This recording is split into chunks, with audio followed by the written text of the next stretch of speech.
E aí, gente? Oi, gente. Vamos começar. Oi, gente. Bom dia. Então, vamos começar a aula de hoje. E a gente tem a provinha no final. Mas a gente vai mais ou menos encerrar a ideia de gases do ponto de vista microscópico hoje. E semana que vem a gente muda qualitativamente e quantitativamente o tipo de problema que a gente vai estar abordando no quadro, aqui na sala de aula e vocês no livro, em casa. A gente vai passar a ver termodinâmica de um ponto de vista fenomenológico e não mais microscópico. Mas hoje a gente vai levar o microscópico ao limite, a tudo que a gente pode aprender com a física do século XIX. Né? Então, na semana passada e na quarta-feira, a gente derivou a lei dos gases ideais. Né? E pela lei dos gases ideais, a gente chegou à conclusão, né, que PV igual a NKT. Tá certo? Que outra expressão interessante que a gente aprendeu semana passada sobre os gases? Esses gases ideais. Lembra? Quais são as características do gás ideal? Ele tem estrutura interna? Não. São pontos. Como é que são as colisões? São colisões elásticas, tanto na parede quanto entre as moléculas. Tá certo? E aí nós descobrimos que a temperatura, né, aquilo que a gente identifica como temperatura, está relacionada a alguma coisa do gás. O que que era? A energia cinética média do gás, tá certo? E aí a gente define um negócio que a gente chamou de energia interna. O que que era a energia interna do gás? A energia interna, né, U, a gente tinha chamado de... Oi?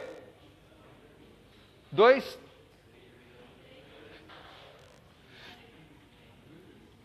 terços ou 3 meios? 3 meios da energia cinética média, não é isso? Não era isso? E aí, deixa eu ver se está certo. N vezes, exatamente, porque são N moléculas. Isso aqui é para uma molécula. Isso. 2 terços. Não. O que a gente encontrou foi o seguinte, olha, que essa expressão aqui era 2 terços da energia cinética média, de N da energia cinética média, tá certo? É isso que a gente tinha encontrado. E aí a gente definiu que a energia interna, não tem esses 2 terços aqui, a energia interna seria isso, tá certo? E aí a gente viu que a pressão vezes o volume poderia ser escrito como 2 terços da energia cinética média, da energia interna. Tá certo? Foram essas as expressões que a gente tinha encontrado. Desculpa pelo ter confundido 2 terços aqui em cima. Então, isso aqui a gente definiu como sendo a equação de estado do gás ideal. Essa é a equação de estado. Aí, além disso, a gente pensou no seguinte, bom, teve um momento em que eu derivei o problema de fazer uma compressão adiabática. O que era a compressão adiabática? Eu pressionei o pistão, né, eu movi uma das paredes da caixa, e aí todo o trabalho que eu fiz sobre o gás foi transformado em energia interna do gás. Tá? E as paredes, o adiabático, a palavra adiabático quer dizer que as paredes são tais que não tem energia nenhuma entrando e energia nenhuma saindo. É um sistema completamente isolado. Tá certo? E aí, quando eu fiz isso, eu derivei uma expressão para a compressão adiabática. O que era ela? Qual era essa expressão? Olha, o que eu tinha mostrado era o seguinte, a gente tinha encontrado essa expressão e aí a gente tinha visto que era 2 terços de U. Aí eu falei, a gente pode generalizar isso daqui e escrever o 2 terços de U como sendo gama a menos 1 vezes U. U é a energia interna do gás, tá certo? Essa é a energia interna que está aqui. Eu disse, o gama pode ser um número que vai depender do seu gás. Para o gás ideal, gama menos 1 é 2 terços, tá certo? Para o gás ideal, mas para o outro tipo de gás, que não seja o ideal monoatômico, esse número pode ser diferente. E aí eu falei, vamos fazer a compressão adiabática. A compressão adiabática diz o seguinte, olha, a pressão vezes a variação do volume vai ter que ser igual a menos a variação de energia interna do gás. Isso foi uma das coisas que eu tinha escrito na quarta-feira.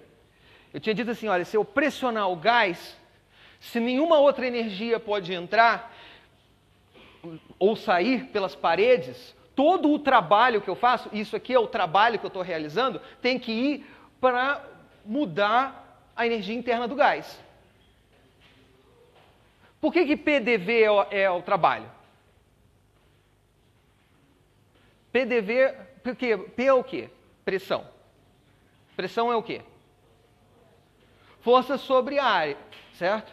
Se eu multiplico pressão, força sobre área, vezes um volume, o que acontece com as áreas? Se cancelam. E ali ficaria força vezes um deslocamento. Que deslocamento? O deslocamento do pistão. Então, olha, se eu tenho uma caixa aqui assim, ó, e aqui eu coloquei uma parede móvel. E agora eu vou mover essa parede nessa direção, eu tenho que fazer uma força contra a parede, contra as moléculas do gás que estão aqui dentro. Essa força, tá? Que eu estou empurrando a parede, estou pressionando o gás, estou aumentando a concentração das moléculas aqui dentro, estou diminuindo o volume que elas podem ocupar, tenho que fazer essa força. Essa força, vezes o quanto a parede desloca, foi o trabalho que eu realizei. Agora, essa energia tem que ir para algum lugar. Eu estou realizando um trabalho. Estou dizendo assim, a energia não pode sair pelas paredes, não pode ter energia entrando pelas outras paredes. Ela tem que ir para algum lugar. Para que lugar ela vai? Para a energia cinética das moléculas. Uma coisa que a gente notou nessa expressão, e talvez vocês não tenham achado o quão impressionante é que a energia cinética média do gás, e a energia interna do gás, do gás ideal, ela é única e exclusivamente ligada à temperatura. Então, no instante em que eu aumento a energia interna, o que tem que acontecer com a temperatura? Tem que aumentar. A gente entendeu a temperatura exatamente como essa relação entre a energia interna, né, energia cinética média do gás ideal, né, e usando uma constante de acoplamento. Eu podia ter posto qualquer função ali, eu escolhi a função mais simples, a função linear. Botei uma constante ali, kT. Tá certo? Beleza. Então, ok. A gente, então, imagina que no instante em que eu comprimir o gás, que eu fizer essa compressão adiabática, eu tenho que mudar a energia interna. Ah, por que você botou dV? Porque eu estou fazendo isso em passos infinitesimais. Eu pressiono só um pouquinho. Por que eu tenho que pressionar só um pouquinho? Eu não posso fazer rapidamente. Pode falar, dá uma sugestão. Tem duas coisas. Também é pressão. Como é que você define a pressão no gás? Se a mudança é muito rápida. Vai ter lugares onde eu tenho mais concentração de moléculas do que outras. Tá vendo? Na hora que se eu fosse apertar isso aqui muito rápido, o pistão, a parede, ela se move muito rapidamente, tanto para dentro quanto para fora. Vai ter uma região onde a concentração do gás vai ficar maior do que em outras. Depois equilibra. Mas existe um momento onde não existe um valor exato, um valor perfeito, um valor coerente para a pressão em toda a caixa. A mesma coisa para a temperatura. A temperatura vai ter um momento que, se você mexe muito rápido, em que essas partículas que estão aqui perto dessa parede vão parecer ter uma temperatura associada a ela maior. Só depois de um tempo é que equilibra. Então, não adianta eu querer fazer o processo rapidamente, eu tenho que ir lentamente mexendo a parede. E à medida que eu vou, por isso que à medida que eu vou mexendo ela lentamente, em cada instante do tempo, eu posso dizer que existe uma pressão bem definida e existe uma temperatura bem definida. Tá? Então, aí eu fiz infinitesimal. Oi. Então, a pressão, ela não precisa, se eu vou mexer a parede rapidamente, né, a pressão ela não precisa estar definida com o mesmo número, ser o mesmo número em todo o lugar da caixa. Posso imaginar que vai ter um pedaço da caixa onde eu vou ter mais moléculas de ar por centímetro cúbico do que do outro lado da caixa, né? Que elas vão estar se mexendo com maior agitação molecular de um lado da caixa do que em outro. Então, todos esses movimentos bruscos, quando eles acontecem, eu não consigo definir essas macrovariáveis, essas variáveis que você vê do lado de fora, de maneira unívoca para toda a caixa. Tá? Então, por isso que eu vou fazer em passos pequenininhos, lentos. Você mexe um pouquinho, espera o sistema equilibrar. Mexe um pouquinho, espera o sistema equilibrar. De forma que em todo instante que eu digo que o sistema equilibrou, eu posso definir um número chamado pressão e um número chamado temperatura, para descrever o macroestado, aquele estado macroscópico do gás ali dentro. Tá, ficou claro? Então, eu disse assim, ó, PV muda a energia interna do gás, e agora eu tenho essa minha expressão aqui, olha. Eu tenho a expressão de que PV é igual a gama menos 1 U, a energia interna do gás. Se você tomar a derivada, como é que você faz o negócio da derivada? Você tem duas funções multiplicando, P e V. Você vai tomar as derivadas, tem a regra do produto. Então, olha só, eu vou tomar a derivada desse lado. Vai ficar dP vezes o volume V mais P vezes o volume dV é igual o diferencial do outro lado, gama a menos 1 du. E agora eu posso usar, olha, e substituir essa minha expressão, que só é válida para essa transformação adiabática, compressão adiabática, aqui dentro. E aí nós encontramos que dPV mais PdV é igual a menos PdV. Então, vai ficar 1 menos gama PdV. Por que eu fiz assim? Olha que legal, porque agora esse 1 aqui, ó, PdV, cancela com esse PDV que está aqui, ó. E aí nós encontramos que dPV é igual a menos gama na PDV. Vou jogar todo mundo que é P para um lado, todo mundo que é V para o outro. Fica 1 sobre P dP é igual a menos gama, que é um número, 1 sobre V dV. Isso aqui é uma coisa clássica, típica. Agora eu posso fazer a integral dos dois lados. Fazendo a integral dos dois lados, tem o diferencial de P e o diferencial de V dos dois lados. Eu tenho que fazer a integral de 1 sobre P dP. Quanto dá isso? Logaritmo, tá certo? E quanto dá a integral de 1 sobre V dV? O logaritmo de novo. Então, no instante em que eu fizer isso, eu vou encontrar aqui, olha, logaritmo de P final sobre P inicial. E do lado, menos gama, logaritmo de volume final sobre volume inicial. Tá bom?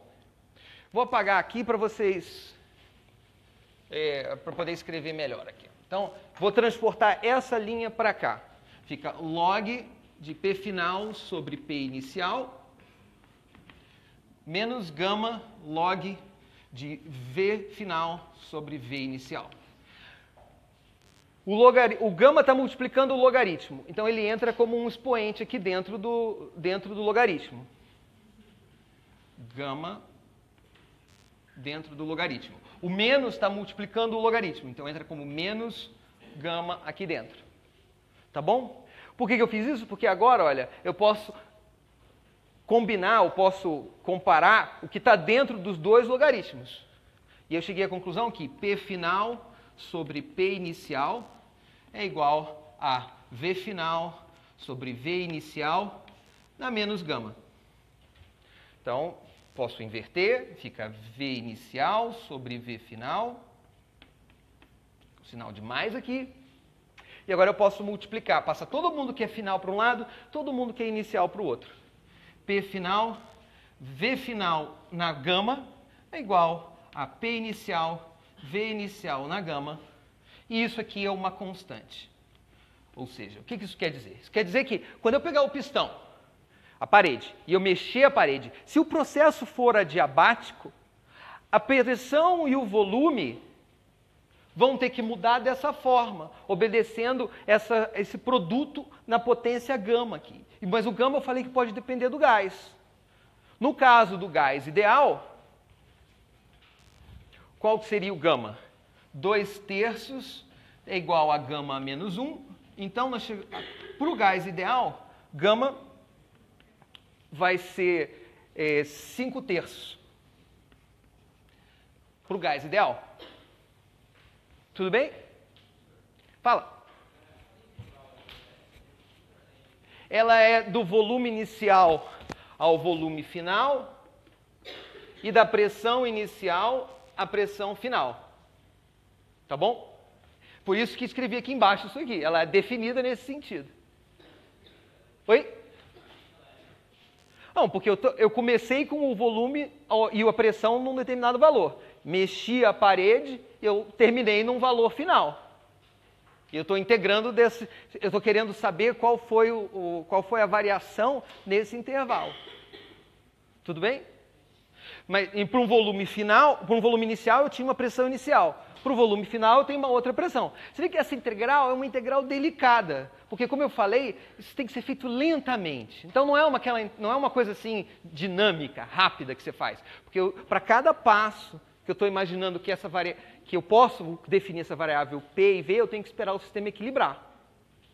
Tudo bem? Só que ele equilibra rápido, né? As moléculas se movimentam bem rápido. No laboratório funciona. Tá bom? Bom, então a gente chegou a mais uma expressão interessante. Nós chegamos numa expressão, agora eu vou pegar e vou só copiar aqui em cima o resultado. O resultado é que para a compressão adiabática, pressão vezes o volume elevado a gama, isso é uma constante. Tá bom? Como é que isso aparece na hora que eu fizer um gráfico? Se eu fizer um gráfico assim, olha, pressão por volume, tá bom? Se eu pego e eu faço um gráfico, por exemplo, eu olho para essa expressão e eu digo, o problema é a temperatura constante. Se o problema é a temperatura constante, P vezes V tem que ser um número constante. Porque é a temperatura, é NKT. Então você pode fazer esse gráfico aqui, ó. Essa aqui era a pressão inicial, o volume inicial. Aqui eu tenho a pressão final, o volume final, tá? E aí eu tenho um gráfico aqui, ó. Para cada instante do tempo eu tenho uma pressão e um volume. Isso aqui seria usando que PV é igual a uma constante. Isso aqui é um processo isotérmico, porque a temperatura é constante. Agora, eu tenho um outro tipo de processo, que é esse daqui, olha, que é o adiabático, no sentido de que a energia não pode sair da caixa. Então, se a energia não pode sair da caixa, a temperatura vai ser constante? Não. Então, se eu tentar fazer um gráfico do processo adiabático, eu vou ter um gráfico que vai ser diferente. Tá? Que vai ser mais baixo na curva do que o meu P vezes V igual a uma constante. Tudo bem? Então, a gente acabou de aprender dois processos que a gente vai falar em mais detalhes na semana que vem. Um é o processo isotérmico, onde a temperatura é mantida constante, e o outro é o processo adiabático. Ah, mas como é que você pode ter dois gráficos completamente diferentes? Porque eu tenho 3 variáveis, né? Pressão, volume e temperatura. Eu estou fazendo um gráfico só de duas variáveis, pressão e volume. A temperatura, eu não falei nada. Num dos gráficos, a temperatura é constante, esse é o isotérmico. No outro, a temperatura é diferente para cada um dos pontos. Esse é o processo adiabático. Para não ter essa ambiguidade na hora de traçar o gráfico, eu precisava de um terceiro eixo e fazer um gráfico tridimensional, com a temperatura também. Tudo bem? Diga. Eu disse que eu queria generalizar o gama menos 1. ou 2/3. E aí, por isso eu chutei, olha, vou chamar de gama menos 1. Eu não chutei à toa, eu chutei porque eu sabia que quando você fizer o processo adiabático, podia ter posto alfa ali em vez de gama menos 1. Eu chutei gama menos 1 porque quando eu fizer o gráfico do processo adiabático, vai aparecer ali PV na elevada a 1 gama. Tudo bem? Por que que eu fiz? Porque eu quero generalizar. Eu quero fazer para um gás que não seja simplesmente o gás monoatômico ideal. E é exatamente isso que a gente vai fazer agora. A aula de hoje nós vamos começar a estudar um problema um pouquinho diferente. Nós vamos começar a estudar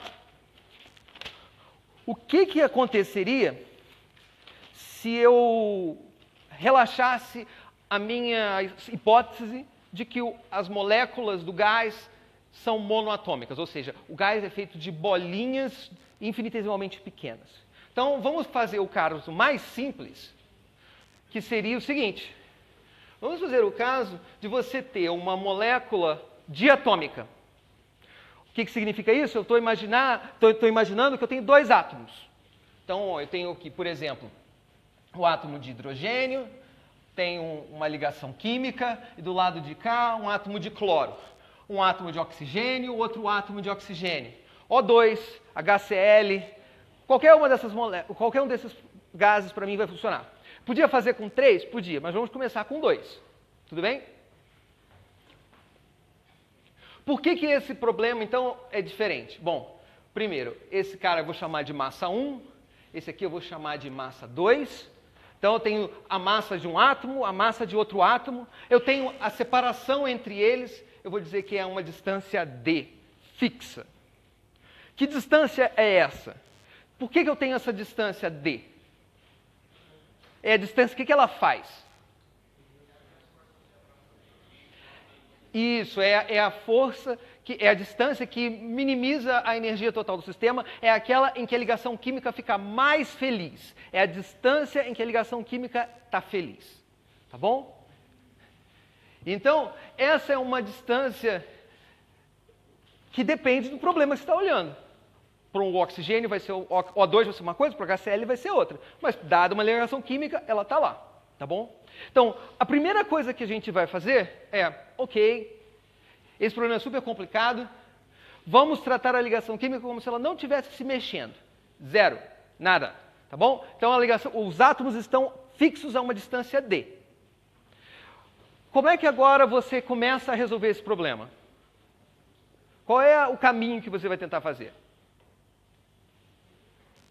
É reduzir no problema anterior. O que você aprendeu sobre o centro de massa?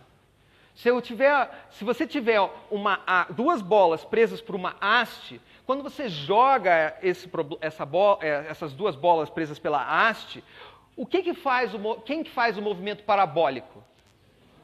O centro de massa.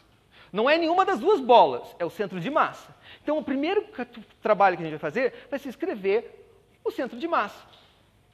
Tá? Então, a gente vai dizer assim, olha, eu tenho um sistema de coordenadas, aqui eu tenho, olha, é a posição do primeiro átomo, aqui é a posição do segundo átomo, tá?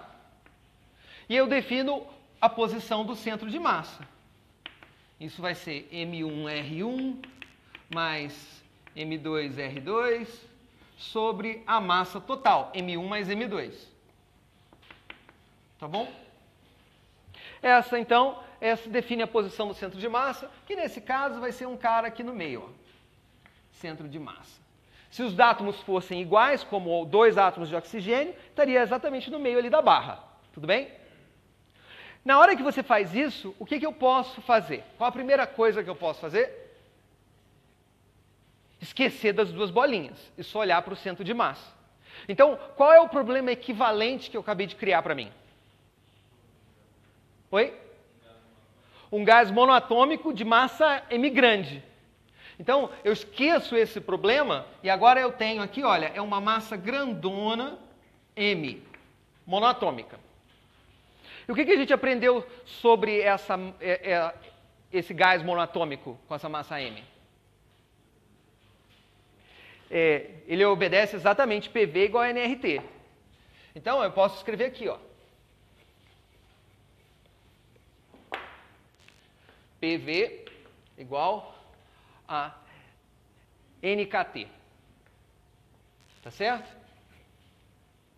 Beleza? É onde o KT ali está associado ao quê? Energia cinética média. Mas agora a energia cinética média de quem? Do centro de massa. Então, a energia do centro de massa, olha só, a energia interna, né?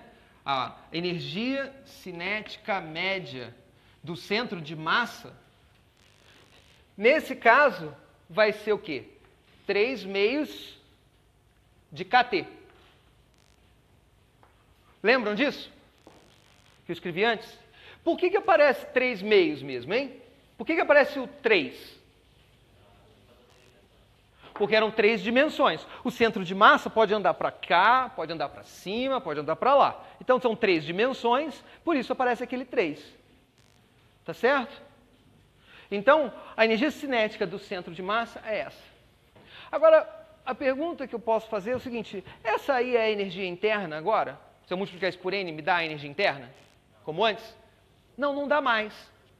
Porque, vamos pegar uma barra. Peguei esses giz aqui. E agora, o centro de massa do giz está andando para lá, pode andar para baixo, para um lado, para o outro. É 2/3 de U. Quando você joga aqui em cima, U é igual a N vezes a energia cinética média.